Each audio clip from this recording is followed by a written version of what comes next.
Suamiku memberiku surat cerai dan berkata, kamu punya 24 jam untuk angkat kaki, pacar baruku akan tinggal di sini.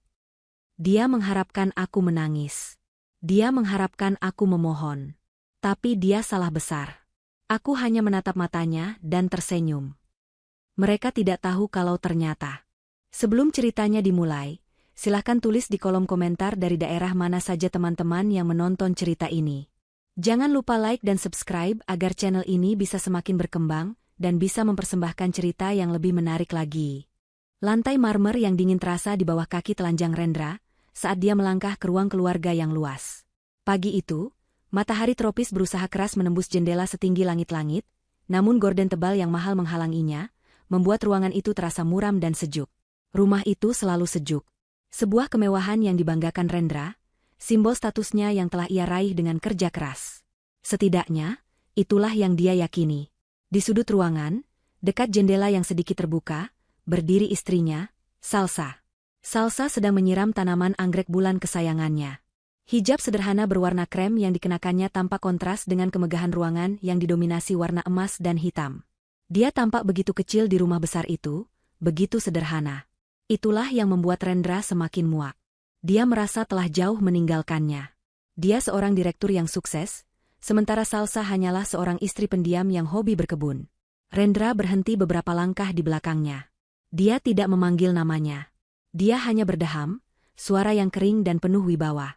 Salsa tidak menoleh, hanya sedikit memiringkan kepalanya, menandakan dia mendengar. Aku sudah membuat keputusan, kata Rendra. Suaranya datar, tanpa emosi, seolah sedang membahas laporan keuangan di kantor. Salsa meletakkan kaleng penyiram kecilnya di atas meja marmer di sebelahnya. Dia berbalik perlahan. Wajahnya tenang, matanya jernih. Tidak ada ketakutan di sana, hanya penantian. Rendra menikmati momen ini. Dia telah membayangkannya selama berminggu-minggu. Dia membayangkan Salsa akan menangis, berlutut, memohon padanya untuk tidak pergi. Dia membayangkan bagaimana dia akan menolak permohonan itu dengan dingin, memberinya sedikit pesangon, dan merasa seperti seorang raja yang melepaskan beban. Dari saku celana bahannya yang licin, Rendra mengeluarkan amplop putih tebal. Dia tidak menyerahkannya. Dia melemparkannya ke meja kopi di antara mereka. Amplop itu meluncur di atas permukaan kaca, berhenti tepat di tepi. Itu surat cerai, kata Rendra. Salsa memandangi amplop itu, lalu kembali menatap Rendra. Masih tidak ada air mata. Hanya keheningan yang mengganggu. Kamu punya waktu 24 jam, lanjut Rendra, suaranya kini diwarnai sedikit kekejaman yang dia nikmati. Kemasi barang-barangmu dan keluar dari sini. Pacar baruku, Vania, akan tinggal di rumah ini mulai besok. Dia menyilangkan tangan di dada, jaket setelannya yang mahal tertarik kencang. Dia menunggu ledakan itu. Tangisan histeris. Makian. Kemarahan. Apa saja. Salsa menatap mata suaminya. Pria yang telah dinikahinya selama 8 tahun. Pria yang dia pikir dia kenal. Pria yang jelas tidak mengenalnya sama sekali.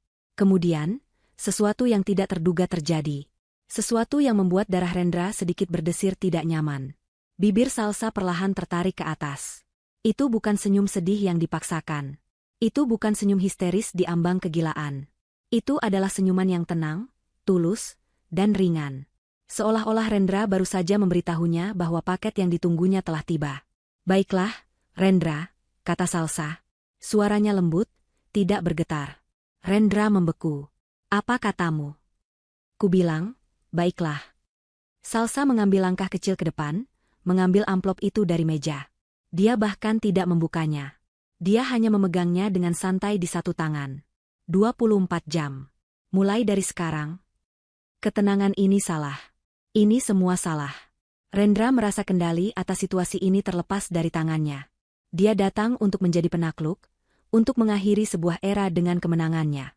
Dia tidak datang untuk diterima dengan senyuman. Kamu tidak marah? Tanyanya, suaranya kehilangan sedikit nada arogannya. Marah? Salsa tampak berpikir sejenak. Tidak. Sejujurnya, aku sedikit lega. Bebanku terangkat. Beban? Rendra tertawa sinis, berusaha mendapatkan kembali posisinya. Beban apa? Beban hidup mewah di rumahku? Beban memakai kartu kreditku? Aku yang menanggung beban di sini. Beban memiliki istri yang tidak bisa mengimbangi langkahku. Salsa hanya mengangguk pelan, senyum itu masih ada. Kamu benar. Kamu pasti sangat terbebani. Terima kasih sudah membebaskanku dari semua ini. Rendra menggeram. Dia tidak suka ini. Dia ingin menyakiti Salsa, tetapi kata-katanya tidak menembus. Wanita di depannya ini bukanlah wanita rapuh yang dia pikir dia nikahi. Atau mungkin, dia tidak pernah benar-benar memperhatikannya. Fania jauh lebih baik darimu, desis Rendra, mencoba serangan yang lebih pribadi. Dia cantik, dia bergairah, dia mengerti duniaku. Dia pantas mendapatkan ini semua. Bukan kamu. Aku yakin dia begitu, jawab Salsa lembut. Aku harap kalian berdua sangat bahagia di sini. Ini gila. Rendra merasa seperti sedang berdebat dengan dinding yang tersenyum. Dia menunjuk ke pintu. Mulai berkemas. Aku tidak mau melihat wajahmu lagi saat aku pulang kerja nanti. Aku akan menginap di hotel malam ini bersama Fania. Besok pagi, tepat jam 9, aku akan kembali. Dan aku harap kamu sudah pergi. Jika belum, aku akan menyuruh satpam untuk menyeretmu keluar. Tidak perlu, kata Salsa. Aku akan pergi sebelum jam 9. Rendra menatapnya sekali lagi, mencari tanda-tanda kehancuran. Dia tidak menemukan apapun. Hanya ketenangan yang menakutkan itu. Dia mendengus, merasa kalah meski seharusnya dia yang menang. Dia membalikan badan dan melangkah pergi, suara sepatunya menggema di lantai marmer. Pintu depan terbanting menutup, getarannya terasa di seluruh rumah. Salsa berdiri sendirian di ruang keluarga yang sunyi. Senyum di wajahnya memudar, digantikan oleh ekspresi fokus yang dingin. Dia meletakkan amplop surat cerai itu di atas meja, di sebelah kaleng penyiram. Dia melihat ke sekeliling rumah.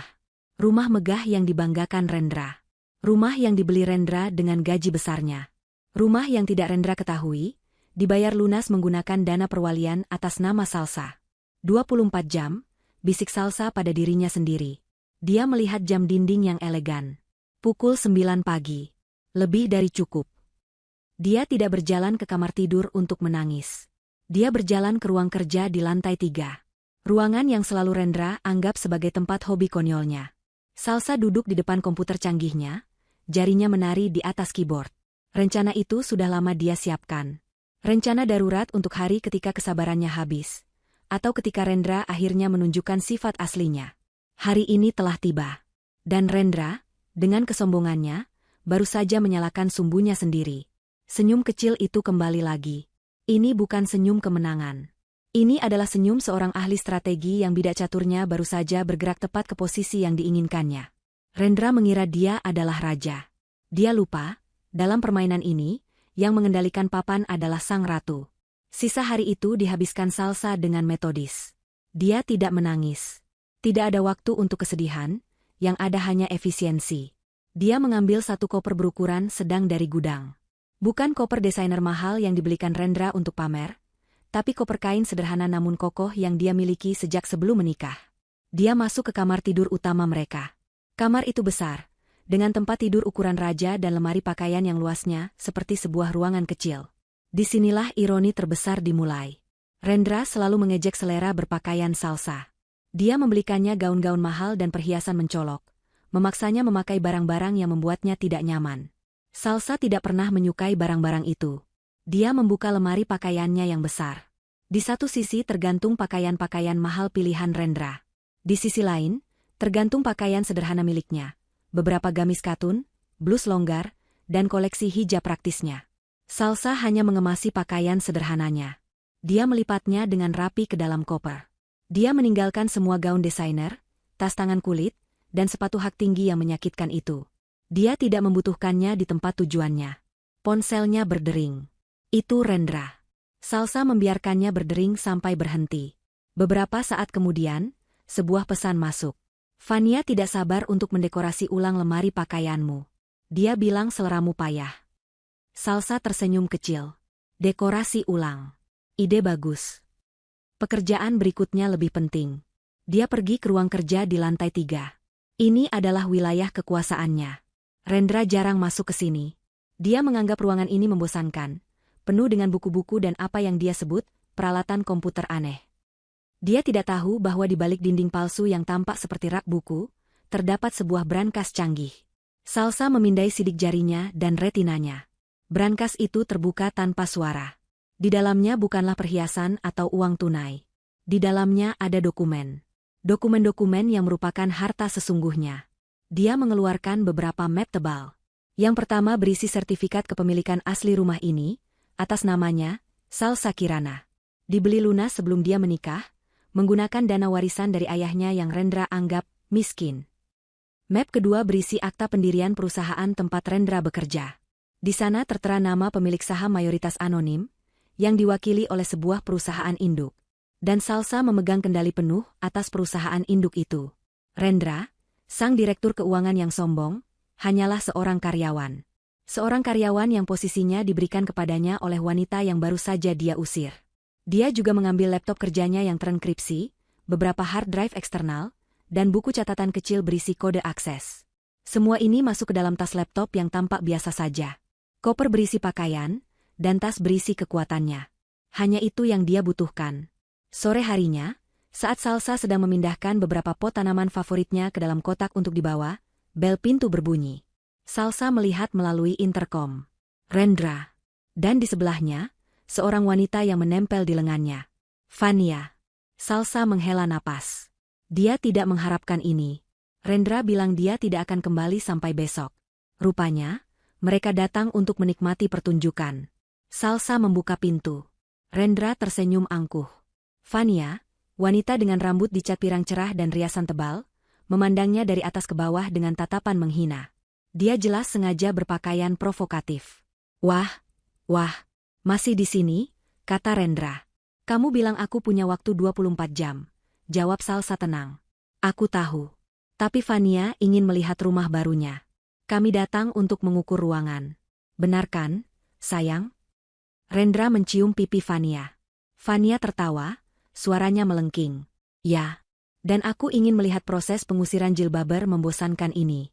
Kudengar kamu hanya mengemas satu koper? Menyedihkan sekali. Fania melenggang masuk, Rendra mengikutinya. Mereka berjalan melewati Salsa seolah dia adalah perabot.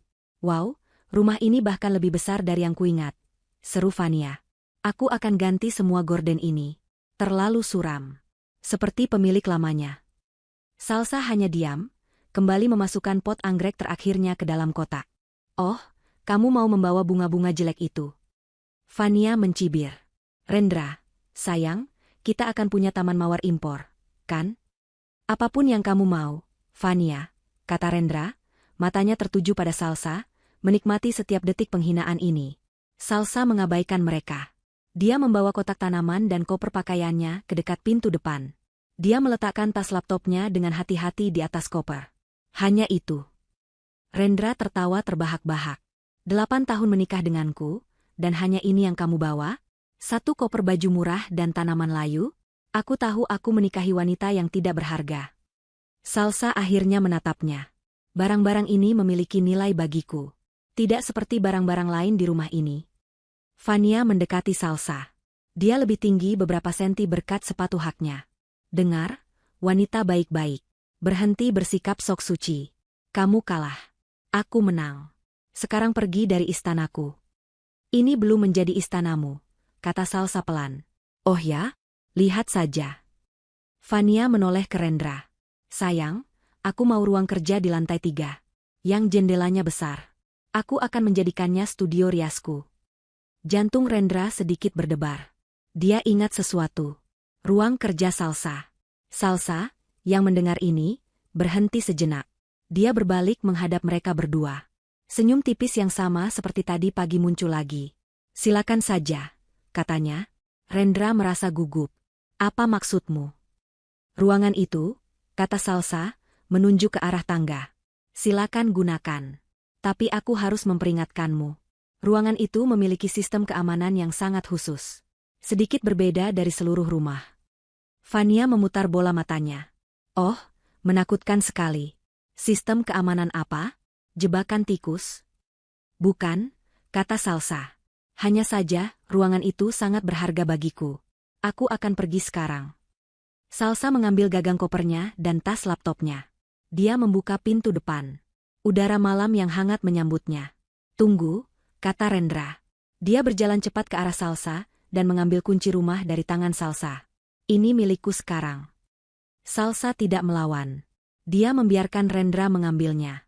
Terima kasih sudah mengingatkan, kata Salsa. Dia kemudian menatap Rendra tepat di matanya. Jaga rumah ini baik-baik, Rendra. Terutama, jaga baik-baik ruang kerja di lantai 3. Seperti yang kubilang, ruangan itu sangat berharga. Pergi sana, bentak Rendra, tiba-tiba merasa terancam oleh ketenangan Salsa. Dan Fania, lanjut Salsa, menoleh ke wanita itu. Pastikan kamu benar-benar siap menanggung konsekuensi dari semua yang kamu dapatkan hari ini. Apa-apaan itu? Ancaman? Fania tertawa. Bukan. Hanya nasihat. Salsa berbalik dan melangkah keluar. Dia berjalan menyusuri jalan masuk yang panjang. Dia tidak menoleh ke belakang. Dia tidak perlu. Rendra dan Fania berdiri di ambang pintu, mengawasinya pergi. Wanita aneh, gumam Fania. Ayo, sayang. Tunjukkan padaku kamar tidur utama kita. Aku ingin merobek semua spray lamanya. Rendra mengangguk, tetapi matanya masih tertuju pada sosok Salsa yang menghilang di kegelapan. Peringatan tentang ruang kerja itu bergema di benaknya. Ah, persetan, pikirnya. Itu hanya gertakan sambal dari seorang wanita yang kalah. Dia menutup pintu dengan keras, mengunci dunia lama di luar.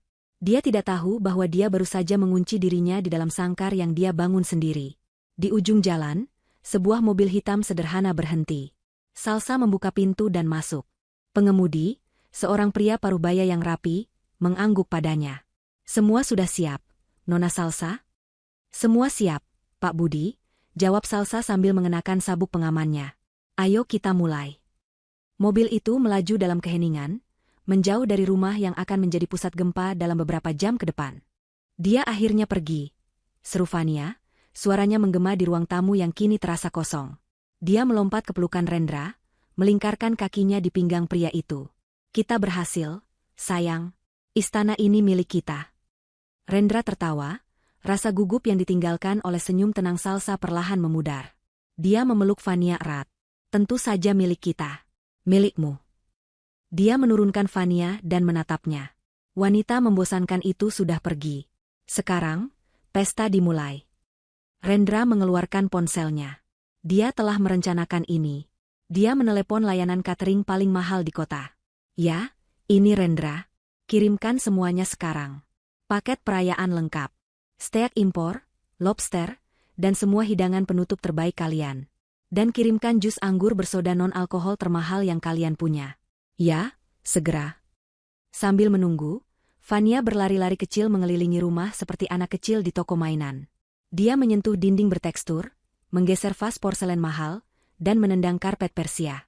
Semua ini harus diganti, katanya sambil menunjuk gorden tebal. Terlalu suram. Seperti wajahnya. Aku mau warna emas mawar. Dan sofa ini? Menjijikan. Terlalu kuno. Kita akan beli sofa kulit putih. Dan lampu gantung itu. Rendra hanya mengangguk dan tersenyum pada setiap tuntutan Fania. Inilah wanita yang dia inginkan. Seorang wanita yang tahu cara menghabiskan uang, yang terlihat mahal, yang memvalidasi kesuksesannya. Tidak seperti Salsa, yang lebih suka menanam bunga dan membaca buku. Oh! Fania tiba-tiba berhenti di kaki tangga. Matanya berbinar. Ruang kerja di lantai 3. Yang jendelanya besar. Aku mau itu jadi studio riasku. Ayo kita lihat sekarang. Jantung Rendra berdebar sedikit. Nanti saja, sayang. Cateringnya akan segera datang. Kenapa kita tidak bersantai di kamar tidur utama dulu? Kamu bilang kamu ingin merobek spraynya. Fania cemberut. Wajahnya yang cantik langsung berubah masam. Kenapa? Kenapa nanti? Kamu masih memikirkan apa yang dikatakannya, ya? Dia menyilangkan tangan di dada. Kamu takut dengan gertakan konyolnya tentang sistem keamanan? Jangan bilang kamu masih peduli padanya. Bukan begitu, Fania. Rendra cepat-cepat membantah. Dia tidak tahan melihat Fania marah. Tentu saja aku tidak takut. Itu konyol. Ayo. Akan kubuka pintunya untukmu sekarang juga. Akan kita buang semua, harta berharga, miliknya. Untuk membuktikan maksudnya, Rendra berjalan menaiki tangga 2 langkah sekaligus. Fania mengikutinya dengan senyum kemenangan. Mereka tiba di depan pintu kayu solid ruang kerja itu. Pintu itu tampak biasa saja. Tidak ada yang istimewa. Lihat, hanya pintu kayu, kata Rendra sombong. Dia mengeluarkan kunci rumah yang tadi dia rebut dari Salsa. Dia memasukkannya ke lubang kunci. Kunci itu berputar, tapi pintu tidak terbuka. Kenapa lama sekali? Fania mengetuk-ngetukkan kakinya yang bersepatu hak tinggi. Sabar. Mungkin sedikit macet, kata Rendra. Dia menggoyangkan kunci itu, tetapi pintu tetap terkunci rapat. Fania mendengus tidak sabar. Biar aku coba. Dia mendorong Rendra ke samping dan meraih gagang pintu. Mungkin hanya perlu didorong. Fania, tunggu. Terlambat. Fania menarik gagang pintu itu dengan sekuat tenaga. Detik berikutnya, seluruh rumah diserang oleh suara. Itu bukan alarm maling biasa. Itu adalah sirene industri yang memekakan telinga, berdenyut dengan frekuensi tinggi yang terasa menusuk sampai ke tulang. Rendra dan Fania langsung berteriak, menutupi telinga mereka. Rasa sakitnya begitu hebat. Matikan. Matikan, jerit Fania di tengah kebisingan. Rendra, dalam keadaan panik, berlari menuruni tangga menuju panel keamanan rumah di dekat pintu depan. Dia memasukkan kode masternya. Panel itu tidak merespons. Dia mencobanya lagi. Gagal. Layar panel itu mati total. Ada apa ini? Teriak Rendra, suaranya nyaris tidak terdengar. Dia mencoba menelepon satpam kompleks. Dia melihat layar ponselnya. Tidak ada sinyal. Sama sekali. Bahkan satu bar pun tidak ada. Dia berlari ke jendela, mencoba mencari sinyal. Nihil. Saat itulah, ketika sirene mencapai puncaknya, lampu-lampu di seluruh rumah mulai berkedip liar. Seperti di film horor. 1 kedipan. 2 kedipan. Lalu, kegelapan total. Listrik padam. Sirene itu, yang rupanya memiliki sumber daya cadangan sendiri, terus meraung selama 30 detik lagi di dalam kegelapan. 30 detik terpanjang dalam hidup mereka. Kemudian, sirene itu berhenti mendadak. Keheningan yang menggantikannya jauh lebih menakutkan. Rumah itu mati. Kegelapan begitu pekat sehingga Rendra tidak bisa melihat tangannya sendiri. Gorden tebal yang tadi dikeluhkan Fania kini bekerja seperti penutup makam, menghalangi sedikit pun cahaya dari luar. Rendra? Rendra, kamu di mana? Suara Fania terdengar panik dari lantai atas. Aku di sini. Jangan bergerak. Aku cari senter.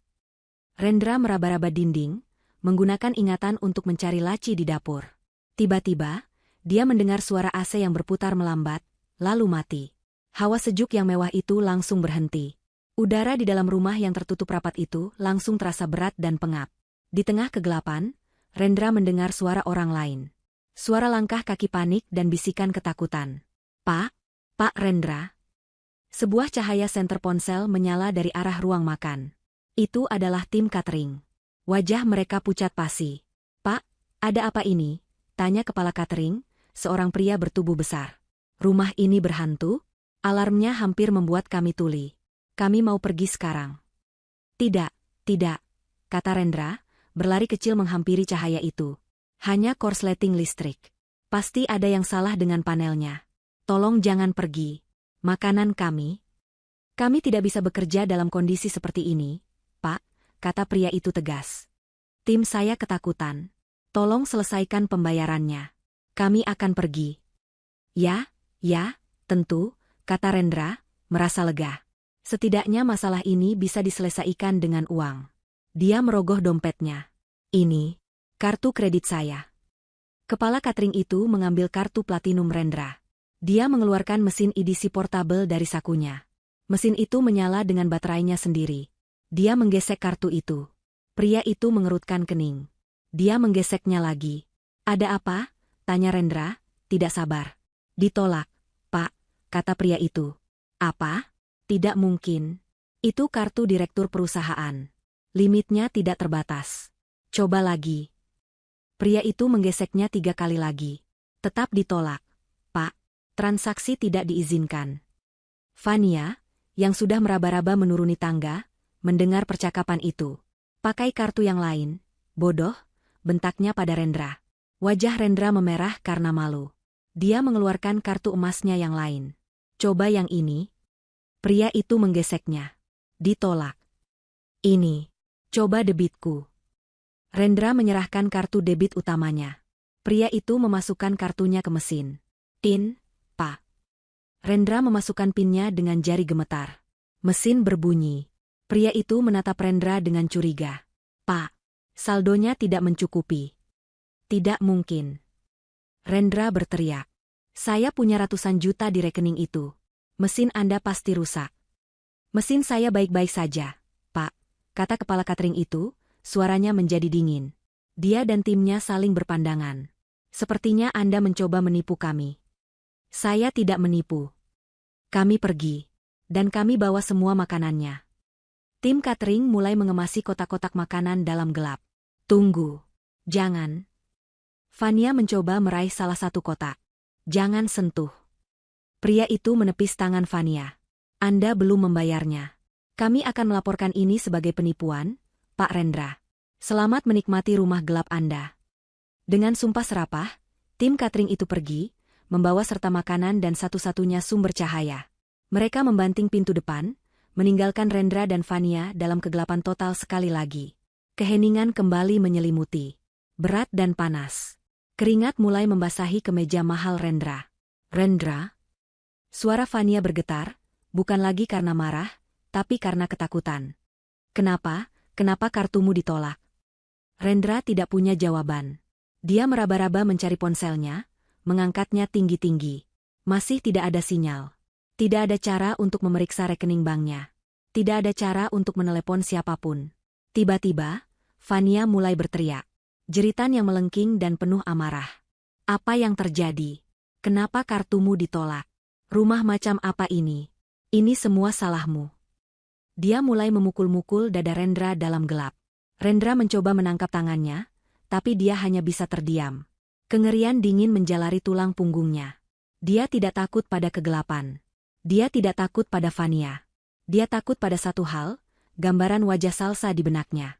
Wajah tenang, hijabnya yang rapi, dan senyum tipisnya. Jaga baik-baik ruang kerja itu. Dia sadar, dengan rasa mual yang hebat, bahwa ini bukan kecelakaan. Ini bukan korsleting. Ini adalah sebuah eksekusi. Dan dia baru saja masuk ke dalam perangkap dengan sukarela. Malam itu adalah neraka terpanjang yang pernah Rendra alami. Rumah mewah itu, simbol statusnya, telah berubah menjadi penjara yang panas dan kedap udara. Tanpa listrik, sistem pendingin udara sentral mati total. Udara di dalam rumah yang tertutup rapat dan berlapis peredam suara itu, menjadi pengap dan panas dalam hitungan jam. Keringat membasahi pakaian mahal mereka, menempel di kulit mereka dengan tidak nyaman. Sistem air di rumah itu bergantung pada pompa listrik. Itu berarti toilet tidak bisa dibilas. Saluran air tidak berfungsi. Mereka tidak bisa mandi, bahkan tidak bisa mencuci muka. Kemewahan berganti menjadi kekumuhan dalam sekejap. Jendela-jendela setinggi langit-langit, yang dirancang untuk keamanan, tertutup rapat dan hanya bisa dibuka secara elektronik. Mereka menjadi panel-panel kaca yang menyegel Rendra dan Fania di dalam, seperti spesimen dalam toples. Fania adalah yang pertama hancur. Setelah berjam-jam berteriak, menangis, dan menyalahkan Rendra, dia akhirnya terdiam karena kelelahan di sofa ruang tamu yang lengket. Riasan mahalnya telah luntur, meninggalkan corengan hitam di pipinya yang basah oleh air mata dan keringat. Gaun pestanya robek di salah satu sisi. Dia tidak terlihat seperti ratu lagi, dia terlihat seperti orang yang putus asa. Rendra, di sisi lain, menghabiskan malam itu dengan panik. Dia menemukan satu titik di dekat jendela dapur di mana, jika dia mengangkat ponselnya tinggi-tinggi, dia bisa mendapatkan satu bar sinyal yang lemah. Itu tidak cukup untuk menelepon, tetapi cukup untuk membuat aplikasi perbankannya berputar-putar tanpa henti, mencoba memuat. Koneksi gagal. Waktu habis. Tidak dapat mengambil data. Setiap pesan kegagalan terasa seperti pukulan di perut. Dia tidak bisa mengakses uangnya. Seluruh kekayaannya, identitasnya, lenyap dalam semalam. Pikirannya berpacu. Apakah ini perampokan siber? Apakah akunnya diretas?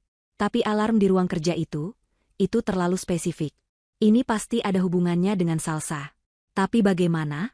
Bagaimana mungkin wanita pendiam yang hobi berkebun itu melakukan ini? Saat fajar pertama yang pucat mulai menembus gorden tebal, menerangi ruangan dengan cahaya abu-abu yang redup, Rendra dan Fania sudah dalam kondisi menyedihkan. Mereka bau, lengket, dan putus asa. Lalu, bel pintu berbunyi. Suara itu, begitu normal dan biasa, mengejutkan mereka berdua. Rendra terlonjak dari lantai tempat dia duduk bersandar. Harapan membuncah di dadanya. Pasti satpam. Atau tukang listrik yang akhirnya dia berhasil hubungi setelah ratusan kali mencoba. Bantuan datang. teriaknya, suaranya serak. Dia berlari ke pintu depan, membuka kunci manualnya dengan tangan gemetar, dan menarik pintu itu hingga terbuka. Dia menyipitkan mata ke cahaya pagi yang terang. Di depan pintu tidak berdiri seorang tukang listrik berseragam. Yang berdiri di sana adalah 3 pria dan 1 wanita. Semuanya mengenakan setelan bisnis berwarna gelap yang rapi dan mahal. Wajah mereka kaku, profesional, dan tanpa emosi. Di belakang mereka, berdiri 2 penjaga keamanan berseragam hitam pekat, seragam yang tidak Rendra kenali sebagai satpam kompleks. Mereka tampak seperti pengawal pribadi. Pria yang memimpin, yang paling tinggi dengan rambut perak di pelipisnya, menatap Rendra dari atas ke bawah. Dia mengamati kemeja Rendra yang kusut dan bernoda keringat, rambutnya yang acak-acakan, dan wajahnya yang panik dengan ekspresi jijik yang nyaris tidak terlihat. "Selamat pagi," kata pria itu. Suaranya dingin dan tajam. "Kami dari Nusantara Capital Management. Tim manajemen aset." Rendra bingung. Otaknya yang lelah berjuang untuk memproses. "Manajemen aset? Syukurlah. Ada masalah listrik besar di rumah saya. Semuanya mati." Alarm berbunyi dan pria itu mengangkat tangannya, menghentikan penjelasan panik Rendra. "Maaf, Pak," kata pria itu. "Anda siapa?" Pertanyaan itu begitu sederhana, begitu tidak terduga, sehingga Rendra terdiam. Apa maksudmu?" "Saya Rendra. Rendra Aditama.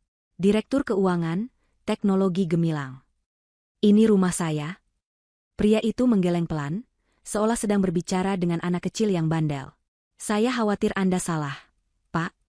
Dia mengangkat sebuah tablet yang dipegangnya. Dia memutarnya menghadap Rendra. Di layar terpampang foto rumah itu, beserta serangkaian dokumen. "Menurut catatan kami," pria itu melanjutkan, suaranya yang datar memotong udara pagi, "rumah ini adalah aset perusahaan nomor 001. Aset ini dialokasikan sebagai fasilitas kediaman khusus untuk Chief Executive Officer, Teknologi Gemilang, Nona Salsa Kirana." Dunia Rendra seakan miring. Lantai di bawah kakinya terasa bergoyang. "CEO?" bisiknya, tenggorokannya kering. "Salsa? Itu tidak mungkin. Itu konyol. Dia istriku. Dia tidak bekerja.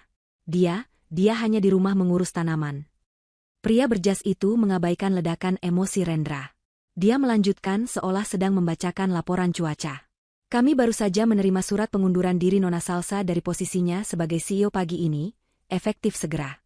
Bersamaan dengan itu, Nona Salsa juga telah menginstruksikan kami, sebagai firma manajemen aset yang mengelola seluruh kepemilikan Nusantara Capital, untuk mengamankan properti ini."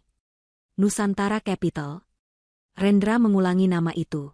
Nama itu terdengar samar-samar. Sebuah perusahaan induk raksasa yang misterius.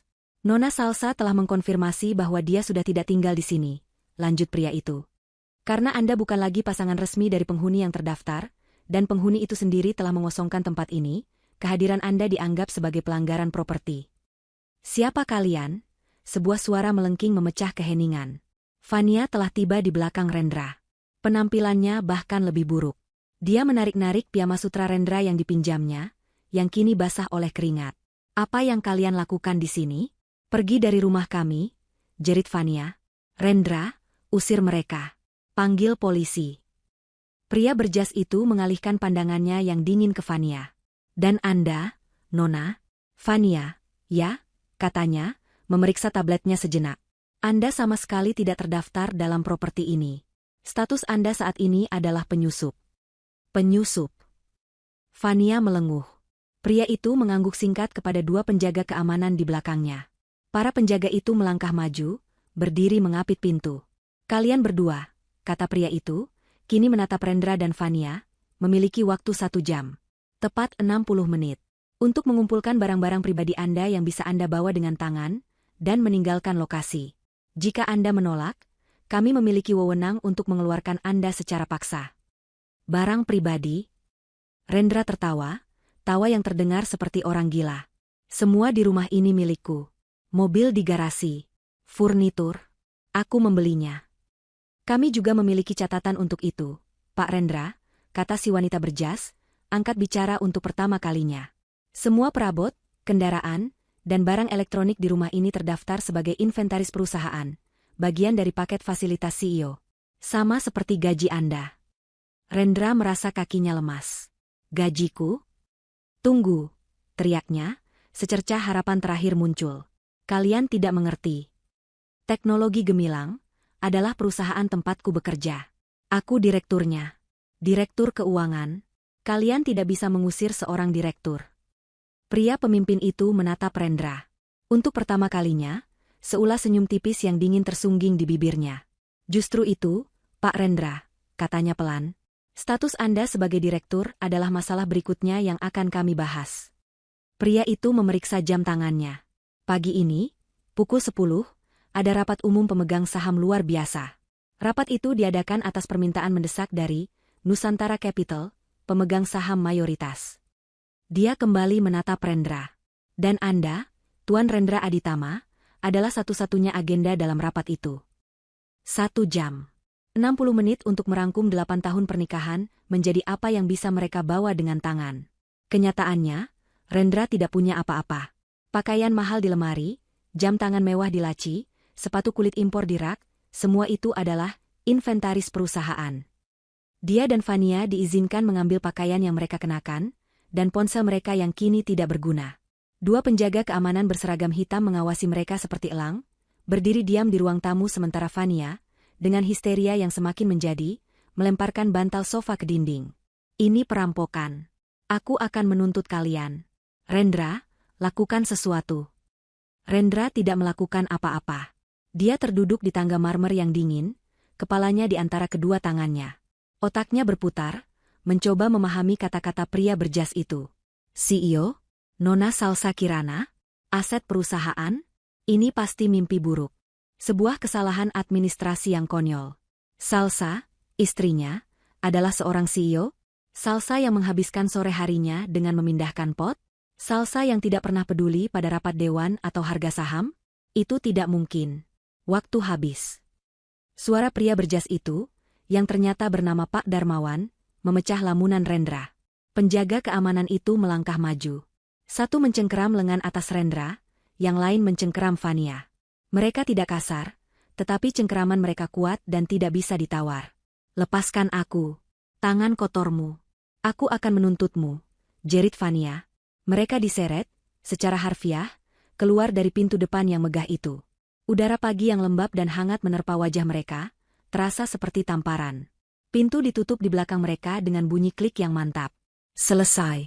Mereka berdiri di jalan masuk yang terbuat dari batu alam, di depan gerbang besi tempa yang menjulang tinggi. Mobil Mercedes hitam Rendra dan mobil sport merah Fania, hadiah dari Rendra, terparkir di garasi, kini terkunci dan tidak terjangkau. Mobilku. Rendra, mobilku masih di dalam. Raung Fania, berlari ke gerbang dan mengguncangnya. Satpam. Buka. Itu mobilku. Pak Darmawan muncul di interkom di samping gerbang. Nona Fania, kendaraan itu dibeli menggunakan dana perusahaan yang sedang diselidiki. Kendaraan itu disita sebagai barang bukti. Selamat pagi. Layar interkom mati. Fania menatap Rendra dengan mata menyala-nyala. Rendra, ini semua salahmu. Apa yang terjadi? Kenapa kamu biarkan ini terjadi? Kamu bilang kamu kaya. Kamu bilang kamu direktur. Saya direktur. Teriak Rendra, suaranya pecah. Dia menarik-narik kerah kemejanya yang lengket. Ini pasti kesalahan. Aku akan pergi ke kantor. Aku akan luruskan ini. Salsa, dia pasti sudah gila. Dia pasti bersekongkol dengan seseorang untuk mengambil hartaku. Mereka mulai berjalan. Tidak ada pilihan lain. Mereka berjalan menyusuri jalanan yang lengang di kompleks perumahan elit itu. Pos satpam di gerbang utama bahkan tidak menoleh saat mereka melewatinya dengan berjalan kaki. Penghuni lain yang sedang berolahraga pagi atau mengeluarkan mobil mewah mereka menatap pasangan yang tampak kacau itu dengan rasa ingin tahu dan jijik. Fania, dengan piyama sutra yang robek, dan Rendra, dengan setelan kusut berbau keringat. Itu adalah walk of shame terpanjang dalam hidup mereka. Fania tidak berhenti mengomel, menyalahkan, dan menangis. Rendra tidak lagi mendengarkan. Pikirannya terfokus pada rapat pukul 10. Rapat itu adalah kuncinya. Dia akan menerobos masuk, menuntut penjelasan. Dia akan memanggil pengacaranya. Dia tidak tahu apa yang akan dia lakukan. Setelah hampir 30 menit berjalan, mereka akhirnya sampai di jalan raya utama. Mereka berhasil menghentikan sebuah taksi. Fania yang membayar, mengeluarkan beberapa lembar uang ratusan ribu yang kusut dari saku piyamanya. Uang yang dia simpan untuk keperluan darurat. Rupanya, inilah saatnya. Gedung teknologi gemilang. Cepat, bentak Rendra pada sopir taksi. Perjalanan ke kantor terasa menyiksa. Rendra menatap gedung-gedung yang melewatinya. Segalanya tampak normal, tetapi dunia Rendra telah terbalik. Dia terus-menerus mencoba menyalakan ponselnya, berharap ada sinyal, berharap aplikasi perbankannya berfungsi. Tetap mati. Mereka tiba di lobi, teknologi gemilang, yang megah dan berlapis kaca. Pukul 9.45. Wajah Rendra pucat pasi dan berminyak. Rambutnya mencuat ke segala arah. Fania tampak lebih buruk lagi. Rendra berjalan lurus ke gerbang putar keamanan, mengabaikan tatapan kaget dari para karyawan junior yang baru datang.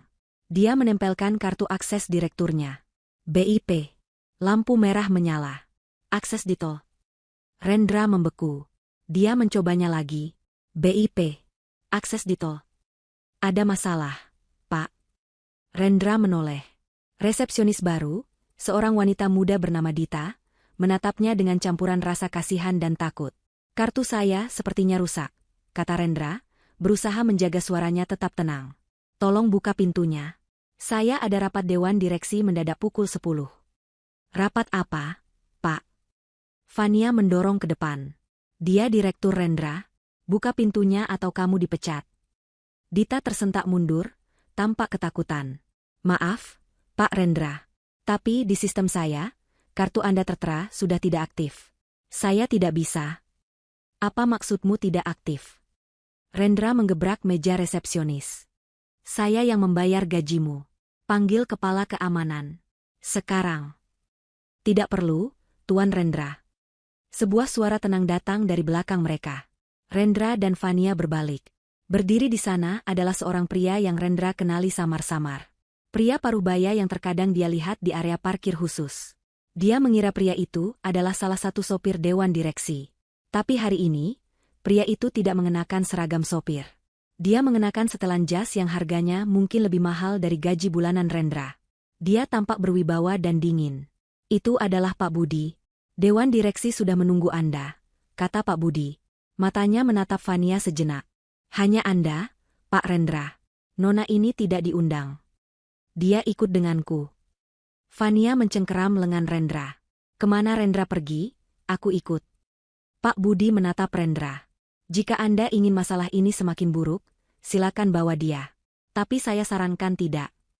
Rendra menelan ludah. Ada sesuatu dari tatapan Pak Budi yang membuatnya takut. Dia menoleh ke Fania. Tunggu di sini, katanya tegas. Jangan buat keributan lagi. Aku akan selesaikan ini. Fania membuka mulut untuk protes, tapi tatapan putus asa di mata Rendra membuatnya terdiam. Dia mengangguk, lalu duduk di sofa lobi, menyilangkan tangan dengan marah, menjadi tontonan semua orang. Lewat sini, kata Pak Budi. Dia tidak membawa Rendra ke lift karyawan. Dia membawanya ke lift pribadi berlapis kuningan di sudut lobi, yang Rendra tahu hanya bisa diakses dengan kartu level tertinggi. Pak Budi menempelkan kartunya, dan pintu terbuka. Perjalanan ke lantai paling atas, lantai ruang dewan, adalah keheningan yang paling menyiksa. Rendra ingin bertanya, tapi tenggorokannya tercekat. Pintu lift terbuka.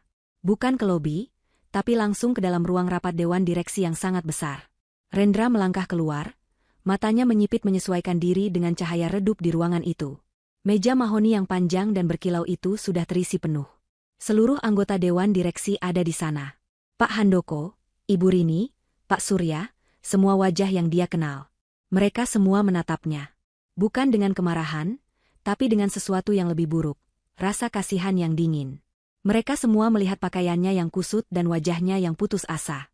Maaf saya terlambat, gumam Rendra, berjalan terhuyung ke kursinya yang biasa. Ada masalah di rumah. Tidak ada yang menjawab. Rendra melihat ke ujung meja, ke kursi pimpinan. Kursi CEO. Kursi itu kosong, seperti biasa. CEO anonim dari Nusantara Capital tidak pernah menghadiri rapat. Mereka selalu diwakili oleh pengacara mereka. Baik, kata Rendra, mencoba mengambil alih situasi. Ada apa ini? Rapat darurat apa? Agenda apa yang begitu penting sampai harus memblokir akses direktur keuangan kalian sendiri? Dia mencoba tertawa, Tapi yang keluar hanyalah suara serak. Kemudian, kursi di ujung meja itu berderit. Kursi kulit hitam yang tinggi itu berputar perlahan. Rendra mengira dia akan melihat pengacara perusahaan. Dia mengira akan melihat wajah asing. Yang dia lihat membuat napasnya tercekat di tenggorokan. Di sana, duduk dengan ketenangan yang sempurna, adalah Salsa. Dia tidak mengenakan gamis katun atau hijab sederhana yang biasa dia pakai di rumah. Dia mengenakan setelan celana panjang berwarna biru tua yang dirancang khusus, pas di badannya. Di balik jas itu, dia mengenakan blus sutra berwarna krem, dan hijabnya ditata dengan gaya profesional yang elegan, menampakkan wajahnya yang tenang dan fokus. Dia tampak berkuasa. Dia tampak seperti seorang ratu. Dia memegang tablet di tangannya, dan di sampingnya duduk Pak Darmawan, pria yang mengusirnya dari rumah tadi pagi. Seluruh ruangan hening. Rendra hanya bisa menatap. Mulutnya terbuka. Salsa mengangkat matanya dari tablet, menatap lurus ke mata Rendra. Tatapannya dingin, tajam, dan tidak ada lagi kelembutan di sana. "Selamat pagi, Tuan Rendra," katanya. Suaranya jernih, tenang, dan sedikit diperkuat oleh sistem audio di ruangan itu. Suara itu menggema. "Terima kasih sudah bergabung dengan kami, meskipun penampilan Anda agak kurang pantas." Beberapa anggota dewan menunduk untuk menyembunyikan senyum mereka. "Silakan duduk," lanjut Salsa. "Mari kita mulai presentasi tentang audit keuangan Anda." Rendra tidak bisa bergerak. Dia hanya bisa berbisik. Suaranya nyaris tak terdengar. "Salsa? Salsa?" Suara Rendra bergetar, lebih mirip rintihan bingung daripada pertanyaan. Apa-apaan ini? Ini semacam lelucon?" Dia menoleh ke anggota dewan lainnya. "Kalian semua? Apa ini? Kenapa dia duduk di situ?" Fania, yang entah bagaimana berhasil menyelinap melewati resepsionis yang teralihkan perhatiannya dan naik lift berikutnya, menerobos masuk ke pintu ruang rapat yang tidak tertutup rapat. "Rendra, apa yang Dia berhenti. Matanya tertuju pada Salsa. Dia tertawa, tawa yang melengking dan tidak percaya. "Salsa? Kamu? Si tukang kebun? Apa yang kamu lakukan di kursi itu? Kamu menyelinap ke sini?" "Satpam." Tidak ada yang bergerak. Pak Budi, yang berdiri di dekat pintu, hanya menatap Fania dengan dingin. Salsa menghela napas, seolah terganggu oleh serangga kecil. "Pak Budi, tolong antar nona ini keluar. Dia tidak punya urusan di sini."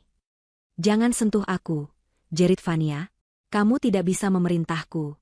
"Rendra, katakan padanya." Tapi Rendra tidak mengatakan apa-apa. Dia masih menatap Salsa. Kengerian dingin mulai menjalari tulang punggungnya saat kepingan-kepingan teka-teki yang mustahil mulai menyatu. Salsa mengabaikan Fania. Dia mengalihkan perhatiannya kembali ke meja rapat. "Mohon maaf atas gangguannya. Seperti yang saya katakan, kita di sini untuk rapat umum pemegang saham luar biasa. Pak Darmawan, silakan bacakan notulensi pembukaannya." Pak Darmawan berdiri. "Rapat ini diadakan atas permintaan Nusantara Capital, pemegang 90% saham Teknologi Gemilang. Rapat ini diadakan untuk memberhentikan dan menuntut pertanggungjawaban hukum terhadap Direktur Keuangan, Tuan Rendra Aditama." Rendra tersentak. 90%? Itu tidak mungkin. Nusantara hanya punya 60%. "Dan siapa kamu yang berani bicara?" bentaknya pada Salsa. Pak Handoko, anggota dewan tertua, akhirnya angkat bicara, suaranya berat karena kekecewaan. "Rendra, tenanglah. Dan tunjukkan rasa hormat. Anda sedang berbicara dengan pemilik perusahaan ini." "Pemilik?" Rendra tertawa getir. "Pemiliknya adalah CEO anonim dari Nusantara. Seorang investor pertapa. Bukan dia." "Izinkan saya meluruskan," suara Salsa memotong. Tenang, tajam, dan penuh otoritas.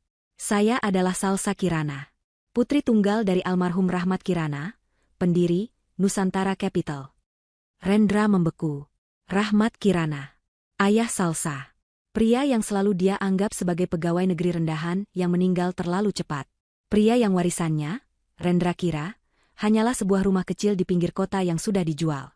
"Ayah saya," lanjut Salsa, matanya menatap lurus ke arah Rendra, "lebih suka hidup sederhana. Dia membangun Nusantara Capital dari nol, sebuah perusahaan induk yang kini mengendalikan puluhan anak perusahaan, termasuk Teknologi Gemilang. Saat beliau meninggal, beliau mewariskan segalanya padaku. Saya adalah pemilik tunggal. Saya adalah CEO anonim yang Anda semua laporkan."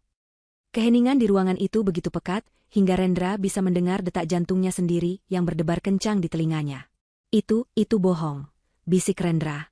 Jika itu benar, kenapa aku? Kenapa kamu menjadi direktur? Salsa sedikit memiringkan kepalanya. Pertanyaan bagus.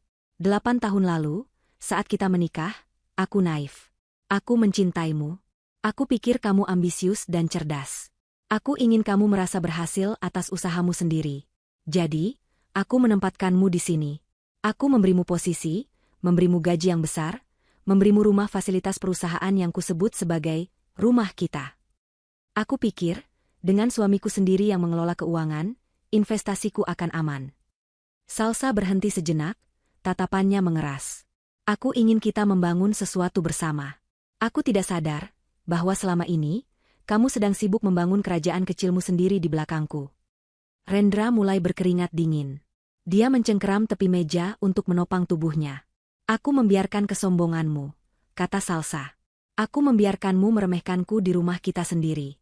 Aku membiarkanmu mengejek hobi berkebunku, padahal kamu tidak tahu aku sedang memantau bursa saham dari ruang kerjaku. Aku mentolerir semua penghinaanmu. Aku pikir itu harga kecil untuk sebuah pernikahan. Dia berdiri, berjalan perlahan ke layar besar di ujung ruangan. Tapi ada satu hal yang tidak bisa saya tolerir, Tuan Rendra. Pencurian. Ini fitnah, teriak Rendra. Kamu tidak punya bukti. Oh, tapi saya punya, kata Salsa. Saya adalah istri yang pendiam, Rendra. Tapi saya adalah CEO yang sangat teliti. Apakah kamu pikir aku menempatkanmu di posisi keuangan tanpa pengaman? Sistem di ruang kerja lantai 3 itu bukan hanya alarm. Itu adalah server pribadiku yang memantau setiap transaksi yang kamu lakukan. Setiap rupiah. Pak Budi, kata Salsa. Pak Budi, yang ternyata adalah kepala audit internal, Nusantara Capital, orang kepercayaan ayah Salsa, melangkah maju dan menyalakan proyektor. Layar di dinding menyala. Itu adalah neraka pribadi Rendra yang dipamerkan untuk dilihat semua orang. Diagram alir yang rumit menunjukkan transfer dana dari teknologi gemilang ke rekening perusahaan cangkang. Lalu ke rekening luar negeri. Lalu kembali ke rekening pribadi di Indonesia, atas nama-nama fiktif. Perusahaan-perusahaan ini, Pak Budi menjelaskan dengan suara datar, digunakan oleh Tuan Rendra untuk menyedot dana operasional. Selama 2 tahun terakhir, totalnya mencapai 73 miliar rupiah. Anggota Dewan terkesiap. Rendra menjadi putih seperti kertas. 73 miliar. Bisik Pak Handoko, tampak ngeri. Dan untuk apa uang itu digunakan? Lanjut Pak Budi, mengganti slide. Layar kini menampilkan serangkaian foto. Foto Fania, berpose di depan mobil sport merahnya. Diikuti oleh salinan faktur pembelian mobil, dibayar lunas dari salah satu rekening fiktif. Slide berikutnya, foto Fania dan Rendra berlibur di Maladewa, tertawa di sebuah bungalow mewah di atas air. Diikuti oleh tagihan resor, dibayar oleh rekening fiktif yang lain. Slide berikutnya, akta sewa apartemen mewah di pusat kota. Atas nama Fania. Dibayar penuh untuk 5 tahun ke depan. Fania, yang masih berdiri di ambang pintu, melihat foto-fotonya sendiri. Wajahnya pucat pasi. Nona Fania di sini. Salsa angkat bicara, suaranya dingin, bukan hanya pacar baru. Dia adalah kaki tangan yang sangat mahal. Dia telah dengan senang hati menikmati hasil jarahan dari perusahaan ini. Rendra akhirnya roboh ke kursinya. Selesai. Semuanya selesai. Kamu tahu semua ini, bisiknya pada Salsa. Sudah berapa lama? Salsa berjalan kembali ke kursinya. Aku sudah tahu tentang Fania selama 6 bulan. Aku tahu tentang penggelapan ini selama lebih dari setahun. Aku mengumpulkan bukti, Rendra. Aku menunggu. Aku memberimu kesempatan untuk mengaku. Setiap hari, aku menunggumu untuk pulang dan jujur padaku. Tapi kamu tidak pernah melakukannya. Kemarin, kata Salsa, suaranya sedikit melembut, kamu memberiku surat cerai. Kamu memberiku ultimatum 24 jam. Kamu pikir kamu sedang membuang beban. Padahal, kamu baru saja menandatangani surat pengakuanmu sendiri. Kamu membebaskanku dari keraguan terakhirku. Rendra menatap istrinya, mantan istrinya. Wanita yang dia remehkan. Wanita yang dia hina. Wanita yang ternyata memegang seluruh hidupnya di telapak tangannya. Dewan Direksi, kata Salsa, suaranya kembali tegas, telah memberikan suara bulat pagi ini, 1 jam sebelum Anda tiba. Anda, Rendra Aditama, dengan ini diberhentikan dari semua posisi Anda di Teknologi Gemilang dan seluruh anak perusahaan Nusantara Capital dengan tidak hormat. Bagus. Pecat aku. Aku tidak peduli, teriak Rendra, sebuah keberanian putus asa yang terakhir. Aku akan mengambil uangku dan pergi. Salsa menatapnya dengan tatapan yang hampir kasihan. Uangmu? Oh, Rendra. Apakah kamu tidak mengerti? Kartu kreditmu, rekening bankmu, semuanya dibekukan pagi ini atas perintah pengadilan. Semua asetmu, termasuk yang kamu curi, telah disita. Rendra menatap kosong. Kamu tidak hanya dipecat, Tuan Rendra, kata Salsa pelan. Dia menekan tombol di panel interkom di mejanya.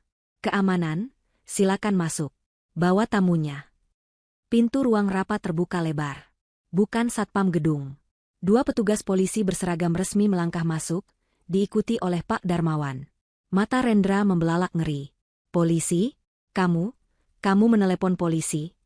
Tentu saja, kata Salsa. Ini bukan masalah rumah tangga, Rendra. Ini adalah kejahatan korporasi. Petugas polisi itu mendekati Rendra.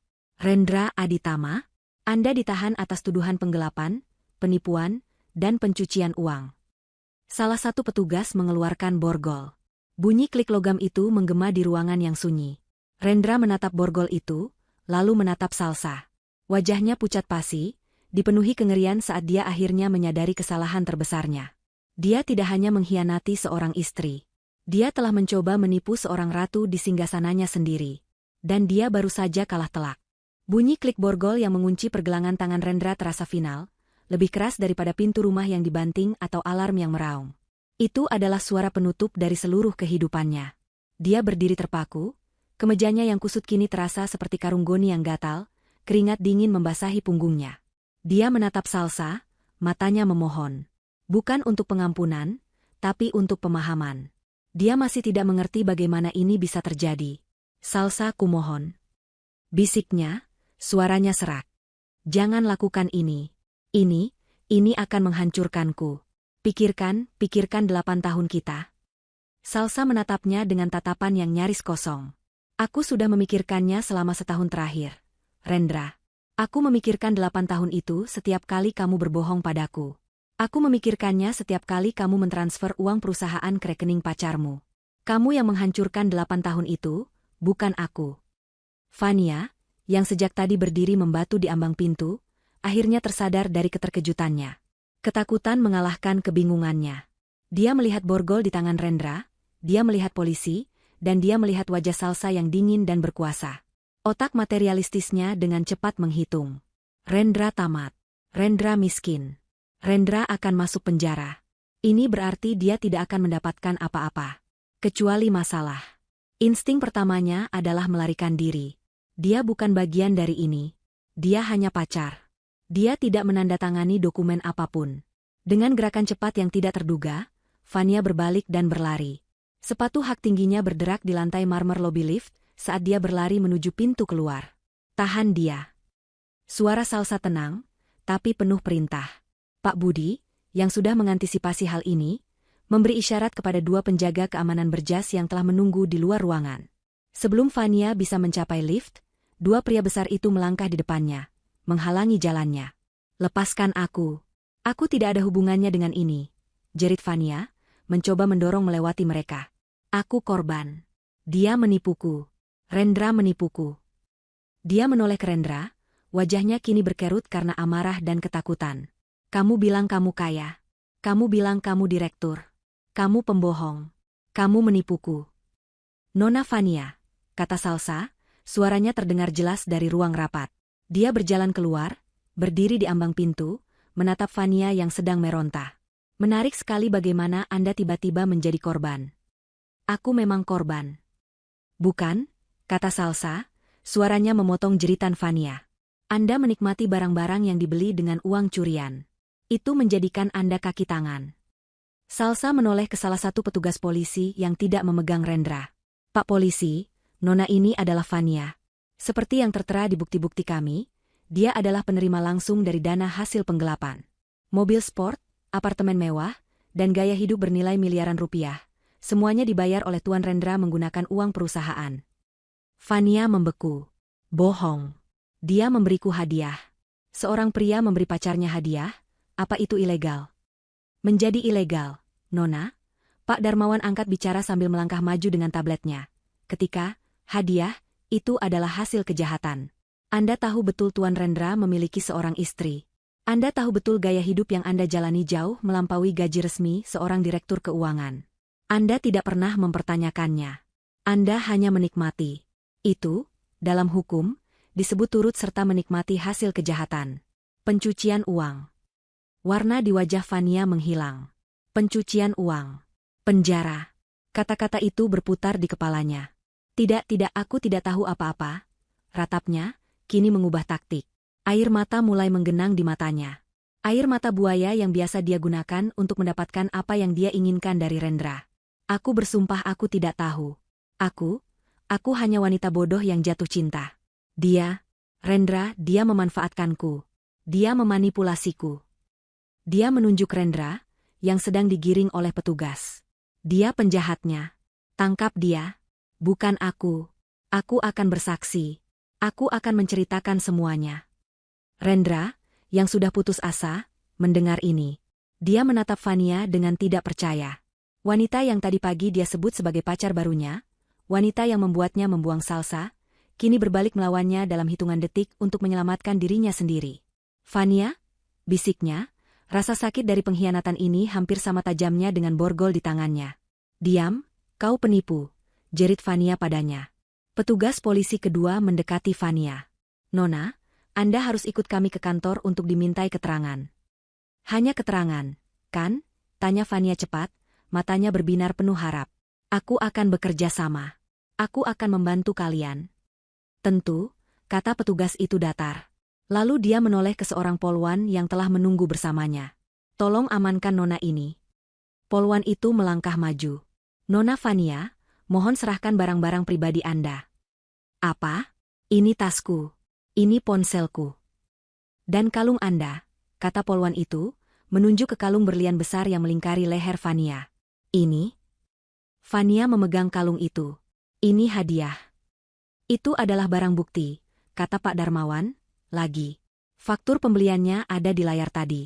Dibeli dengan rekening perusahaan cangkang nomor 3. Tangan Fania gemetar saat polwan itu dengan tenang membuka kaitan kalung itu dan memasukkannya ke dalam kantong barang bukti. Jam tangan Anda, lanjut polwan itu. Jangan. Fania memeluk pergelangan tangannya. Jam tangan bertabur berlian itu adalah favoritnya. Nona, jangan mempersulit keadaan. Dengan isak tangis yang tertahan, Fania menyerahkan jam tangan itu. Anting-anting Anda. Sepatu Anda. Tas Anda.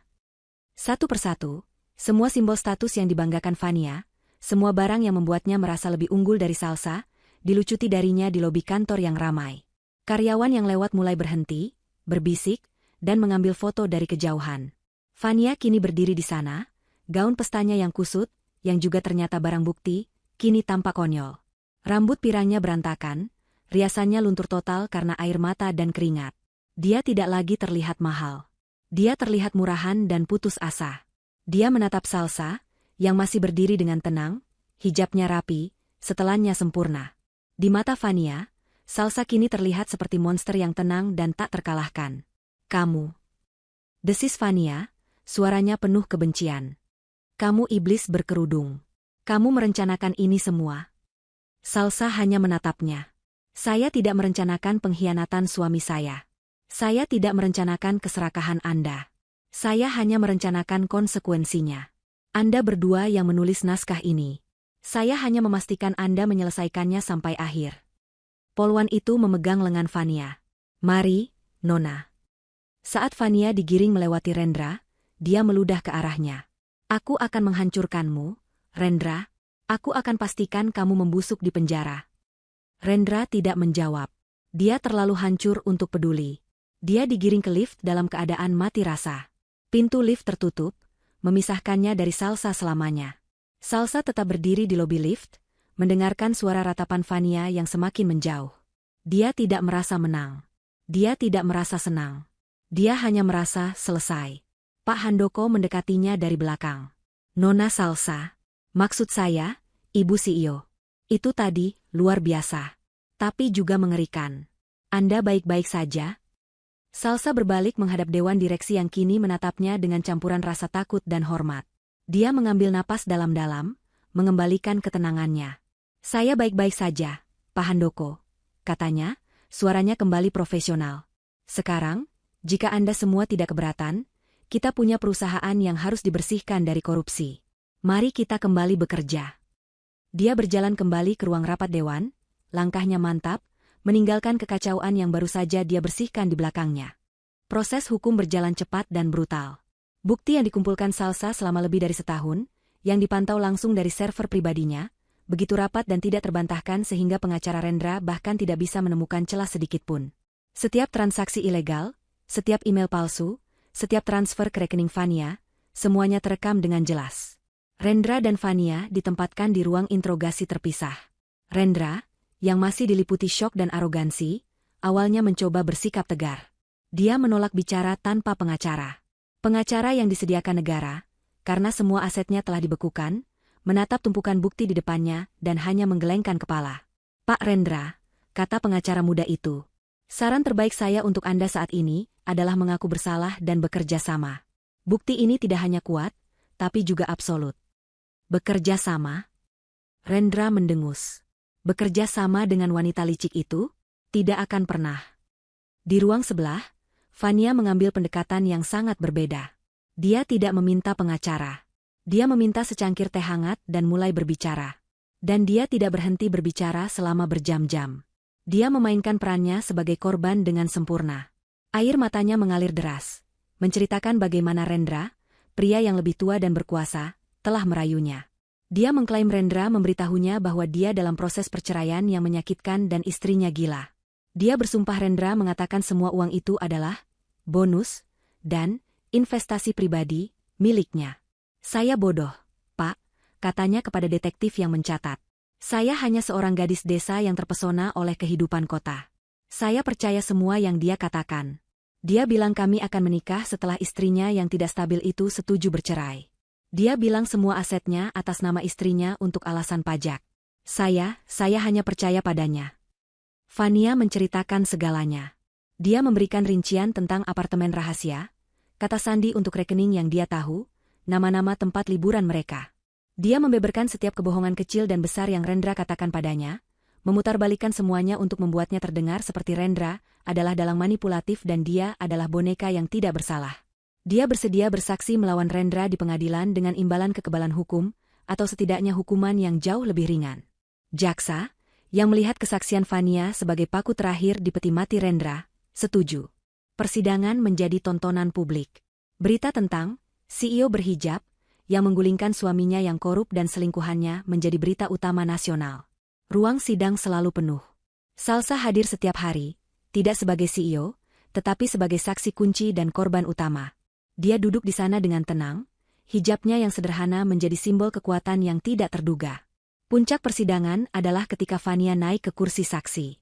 Dia telah berdandan untuk acara itu, mengenakan kemeja putih sederhana dan riasan tipis, mencoba terlihat polos dan menyesal. Rendra, yang kini mengenakan seragam tahanan berwarna oranye, tampak kurus dan tua. Rambutnya yang dulu tertata rapi kini menipis dan kusam.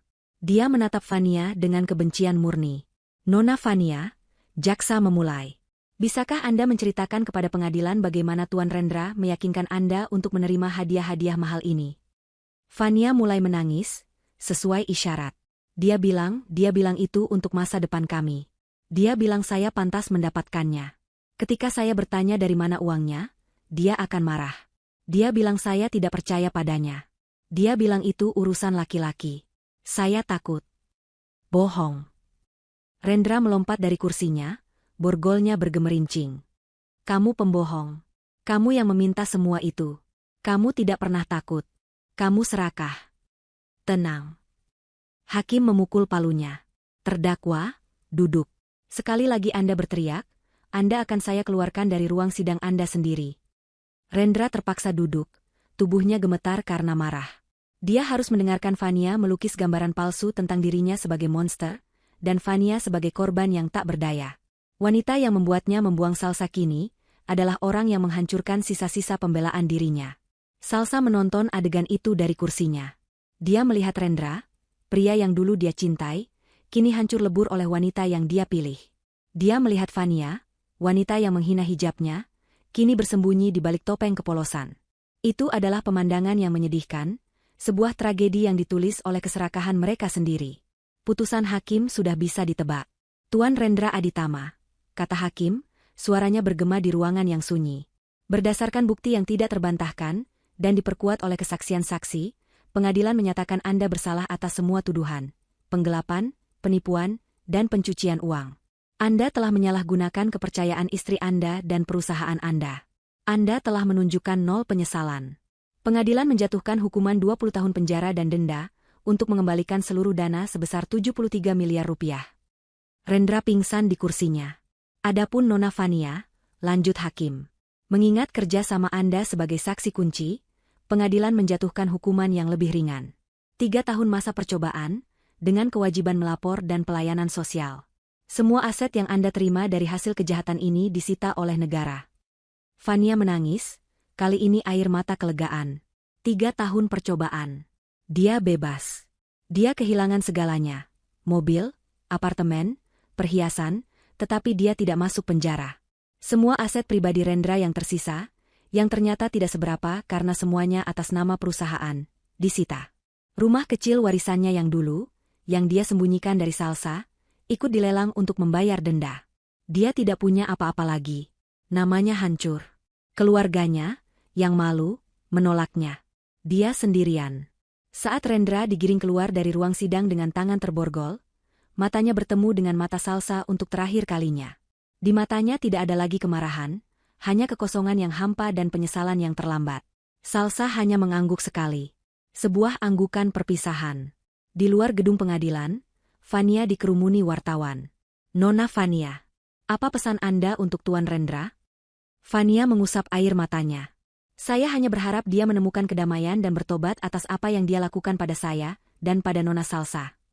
Dia berjalan pergi, memainkan peran terakhirnya sebagai korban, sementara di seberang jalan, Salsa masuk ke mobil hitam sederhananya, dikemudikan oleh Pak Budi. Jendela mobil naik, melindunginya dari keributan, dan melaju pergi, meninggalkan masa lalunya di belakang cermin spion. Waktu adalah penyembuh, tapi juga pembangun. Dalam 10 tahun yang berlalu sejak persidangan itu, waktu telah menyembuhkan luka lama Salsa dan membangun sebuah warisan yang kokoh. Nama, Nusantara Capital, tidak lagi menjadi entitas misterius yang bersembunyi di balik bayang-bayang.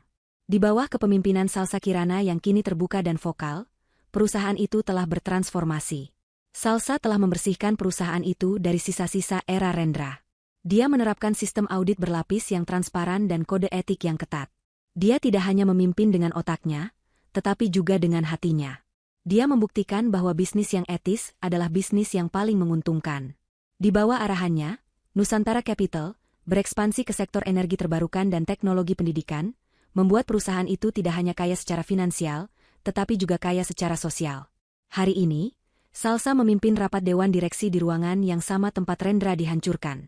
Tapi suasananya sangat berbeda. Ruangan itu kini terasa lebih terang, panel kayu gelapnya diimbangi dengan karya seni modern yang cerah. Pak Handoko, yang kini menjadi penasihat seniornya, mengangguk setuju saat Salsa mempresentasikan laporan kuartal terakhir. Seperti yang Anda lihat, kata Salsa, suaranya tenang dan percaya diri, divisi filantropi kita telah berhasil meluncurkan program beasiswa di 5 provinsi. Ini bukan hanya tentang citra perusahaan. Ini adalah investasi pada sumber daya manusia negara kita. Laba kita meningkat 12%, dan dampak sosial kita meningkat 20%. Pak Budi, yang kini menjadi tangan kanan resminya sebagai Chief Operating Officer, menambahkan, semua ini berkat visi jangka panjang Ibu CEO. Karyawan kita loyal. Omset pekerja di titik terendah dalam sejarah perusahaan. Mereka bangga bekerja di sini. Salsa tersenyum tulus. Terima kasih, Pak Budi. Kerja bagus untuk semua tim. Tidak ada lagi ketakutan atau intrik di ruangan itu. Hanya ada rasa hormat. Salsa telah menjadi pemimpin yang dia kagumi. Kuat, adil, dan berbelas kasih. Dia bukan lagi wanita pendiam yang menyiram tanaman, meskipun dia masih menyukai anggrek bulan. Dia kini adalah seorang ratu yang membangun kerajaannya di atas fondasi yang kokoh, bukan di atas pasir kesombongan. Setelah rapat, Salsa memiliki agenda pribadi. Pak Budi sudah menunggunya di lobi dengan mobil hitam sederhana yang sama. Mereka tidak menuju ke penthouse mewah atau villa di puncak bukit. Mereka menuju ke kompleks perumahan lama, ke rumah yang pernah menjadi saksi bisu pengkhianatan Rendra. Saat mereka tiba, gerbang besi tempat itu terbuka. Tapi di baliknya bukan lagi halaman yang sunyi dan angker. Halaman itu kini penuh dengan tawa anak-anak. Ada ayunan, perosotan, dan taman bunga yang terawat indah. Papan nama di depan pintu marmer itu telah diganti. Bukan lagi, kediaman Rendra Aditama. Sekarang bertuliskan, Rumah Aman Kirana, tempat perlindungan dan awal baru. Salsa telah mengubah istana yang dingin itu menjadi rumah aman bagi perempuan dan anak-anak korban kekerasan dalam rumah tangga. Dia melangkah masuk. Interiornya tidak bisa dikenali lagi. Dinding berpanel gelap telah dicat dengan warna-warna pastel yang cerah. Ruang tamu yang dulu dipenuhi perabot pamer yang kaku kini menjadi ruang komunal yang nyaman dengan sofa-sofa besar, rak buku yang penuh, dan area bermain anak. Seorang wanita muda berhijab, yang sedang mengajari seorang anak laki-laki membaca, mendongak dan tersenyum. Ibu Salsa. Selamat datang. Assalamualaikum, Rina, sapa Salsa hangat. Bagaimana kabar Adam hari ini? Anak laki-laki itu berlari dan memeluk kaki Salsa. Bunda Salsa. Aku sudah bisa baca, kucing. Salsa tertawa dan mengelus kepala anak itu. Pintar sekali. Salsa berkeliling, menyapa para penghuni. Dia tahu nama mereka semua. Dia mendengarkan cerita mereka. Dia bukan hanya donatur, dia adalah mentor dan pelindung. Dia berjalan menaiki tangga marmer menuju lantai 3. Dia berhenti di depan pintu ruang kerja lamanya. Pintu itu kini terbuka lebar. Tidak ada lagi alarm yang menakutkan atau server yang tersembunyi. Ruangan itu telah diubah menjadi ruang terapi seni yang tenang. Kanvas-kanvas lukisan memenuhi dinding, kuas dan cat tertata rapi. Seorang psikolog sedang memandu sesi melukis untuk beberapa wanita. Disinilah dia dulu memantau kehancuran Rendra. Sekarang, di ruangan yang sama, dia memantau proses penyembuhan banyak orang. Dia telah mengambil racun dari masa lalunya dan mengubahnya menjadi obat bagi orang lain. Ketenangan ini adalah kekuatannya. Dia tidak lagi hidup dalam bayang-bayang kebohongan. Dia hidup dalam cahaya kebenarannya sendiri.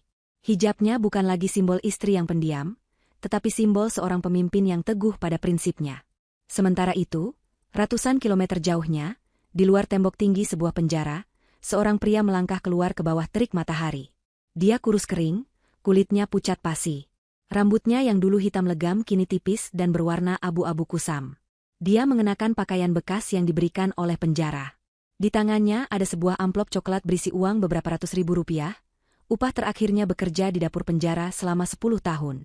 Itu adalah Rendra Aditama. Dia bebas, setelah hukumannya dipotong setengah karena berperilaku baik. Dia berdiri di depan gerbang, menyipitkan mata. Dunia terasa asing dan terlalu berisik. Dia berjalan tanpa tujuan ke terminal bus terdekat. Dia menggunakan sedikit uangnya untuk membeli tiket ke kota. Kota yang dulu menjadi miliknya. Dia tiba di kota saat sore hari. Dia lapar, lelah, dan benar-benar sendirian. Dia masuk ke sebuah warung makan kecil yang kumuh di pinggir jalan, memesan semangkuk nasi dan sepotong telur dadar. Di sudut warung, sebuah televisi tabung tua yang gambarnya berbintik sedang menyiarkan berita sore. Rendra makan perlahan, tidak memperhatikan. Lalu, sebuah wajah muncul di layar. Wajah yang menghantuinya setiap malam selama 10 tahun. Wajah itu adalah Salsa. Tapi Salsa yang berbeda. Dia tampak bersinar, percaya diri, dan tenang. Dia sedang diwawancarai di depan sebuah gedung baru yang megah. Penyiar berita berkata, Salsa Kirana, CEO, Nusantara Capital, hari ini meresmikan rumah sakit anak gratis terbaru yang didanai penuh oleh yayasannya. Seorang visioner sejati yang menggabungkan kesuksesan bisnis dengan hati nurani. Rendra membeku. Sendok di tangannya bergetar. Dia menatap layar. Dia melihat wanita yang dia sebut membosankan. Wanita yang dia buang. Wanita yang kini dipuji sebagai pahlawan oleh seluruh negeri. Di warung kumuh itu, dikelilingi bau minyak jelantah dan suara lalat, Rendra menatap layar. Dia menatap kesuksesan Salsa. Dia menatap kesuksesannya yang hilang. Dia menatap kehidupannya yang telah dia hancurkan dengan tangannya sendiri. Nasi di mulutnya terasa seperti pasir. Dia tidak bisa menelannya. Kengerian yang sebenarnya baru saja dimulai. Penjara yang sebenarnya ada di luar sini. Rendra mendorong piringnya menjauh. Dia tidak lagi lapar. Dia hanya merasakan kehampaan yang dingin dan menggerogoti. Dia membayar makanannya dan melangkah kembali ke jalanan yang bising. Dia tidak punya tujuan. Dia tidak punya siapa-siapa untuk dihubungi. Keluarganya telah mencoret namanya bertahun-tahun lalu, malu atas skandal yang dia timbulkan. Dia berjalan tanpa arah. Kota itu telah berubah drastis dalam 10 tahun.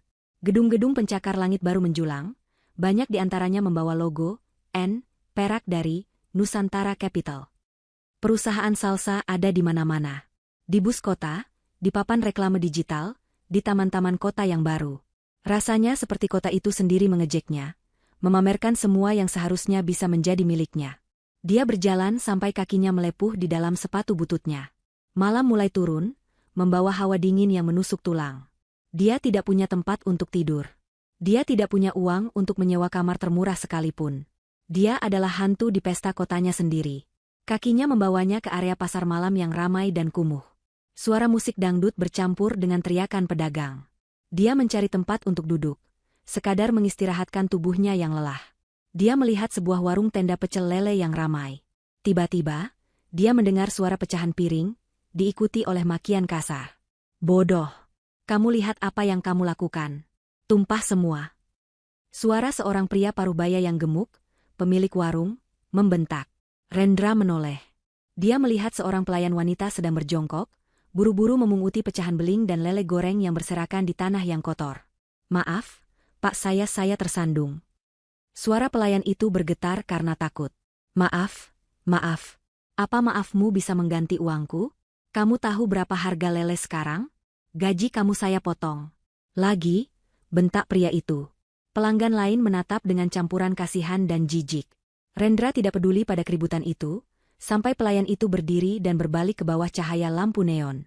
Waktu seakan berhenti. Rendra mengenali wajah itu. 10 tahun telah mengukir garis-garis kejam di wajah yang dulu cantik itu. Rambut pirang cerahnya kini kusam dan diikat seadanya. Riasan tebal yang dulu dia banggakan kini digantikan oleh riasan murah yang luntur karena keringat. Dia mengenakan seragam kaos oranye pudar yang kebesaran dengan noda-noda sambal. Itu Fania. Mata mereka bertemu di seberang keramaian. Mata Rendra yang hampa bertemu dengan mata Fania yang terkejut. Selama sepersekian detik, dunia mereka menyusut hanya menjadi mereka berdua. Tidak ada kata-kata. Yang ada hanyalah pemahaman yang telanjang dan brutal.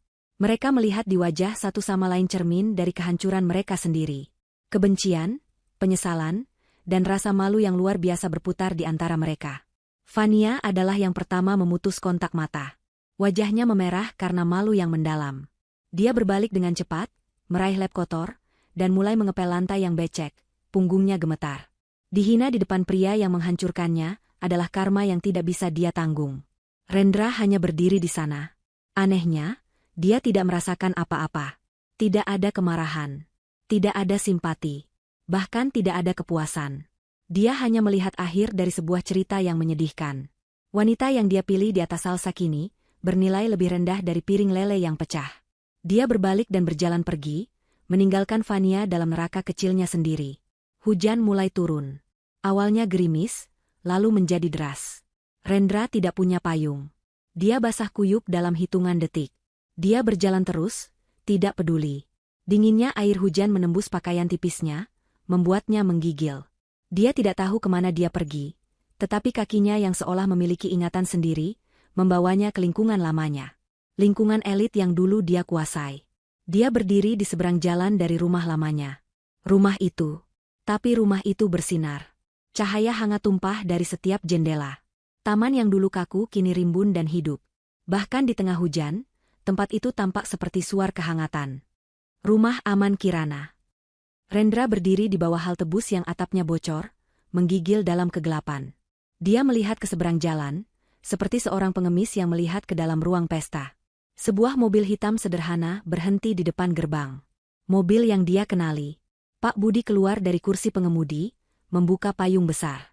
Lalu, pintu penumpang terbuka. Salsa melangkah keluar. Dia 10 tahun lebih tua, tapi dia tampak lebih tenang, lebih anggun dari sebelumnya.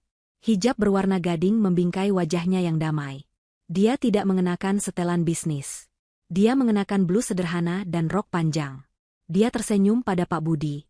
Pintu gerbang terbuka dari dalam. Sekelompok anak kecil berlari keluar, tertawa riang, tidak peduli hujan. Bunda Salsa. Bunda Salsa datang. Mereka berlari dan memeluk Salsa. Salsa tertawa, tawa yang tulus dan penuh kebahagiaan. Dia memeluk anak-anak itu, lalu Pak Budi menyerahkan sebuah kotak besar dari bagasi. "Hati-hati, ini kue coklat hangat," kata Salsa kepada anak-anak itu, suaranya terdengar samar melintasi jalanan yang sepi. Dia, dikelilingi oleh tawa anak-anak dan dilindungi oleh payung Pak Budi, berjalan masuk ke dalam rumah.